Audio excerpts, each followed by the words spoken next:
Welcome to the TEK2day podcast powered by CEO Radar. It's your host, John Mayetta. Consider today's podcast a public service announcement. We just put out an article entitled The Facebook and Twitter Ad Scam. For those of you that have been on either platform for a period of time, you know there are just an enormous number of fake accounts, bot accounts that inundate both platforms. And we were on Twitter for maybe about 8 years, and we got off the platform in Q4 2020. We're on Facebook for maybe several years, got off the platform Q4 2020. Geez, the last ad we probably bought on either platform was sometime in late 2019. Because you don't know who's seeing the ads. But just to give you some numbers, Facebook for the October-December period took down 1.3 billion fake accounts. And you don't know, that's a self-reported number, you don't know exactly what that number represents. It's certainly not every last fake account. You don't even know if it's a majority of accounts, a majority of the fake accounts, right? Because these are all self-reported numbers. So you don't know what the truth is. There's no way to independently audit either Facebook or Twitter. I mean, even if they were to grant ad buyers permission to do an audit, how would you go about it? The number of accounts is just so enormous. The enormity of that data task just makes it prohibitive. So just buyer beware.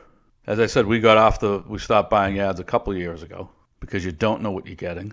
And remember that these fake accounts factor into their ad rates, whether it's Facebook or Twitter. Twitter's the one I would be concerned with were I an institutional investor and had a Twitter position, because you get the combination of fake accounts. You've got which means, obviously that the number of real users is less than the reported number. That's number one. Number two, the cool kids, young people, left both Facebook and Twitter years ago.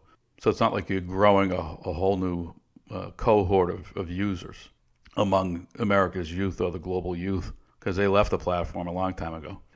If you're Twitter, again, Jack Dorsey splits his time between two publicly traded companies. So that's a loss. And then if you're Twitter, just anecdotally from experience, it seems like 3-4 years ago, Twitter evolved from what was primarily a commercially driven platform, where much of the content was tech industry related, to a platform that's primarily a political platform, one that's rife with toxic political discourse. And that's only intensified over the past 3 or 4 years. So it feels to me that Twitter increasingly is becoming a niche platform for the few.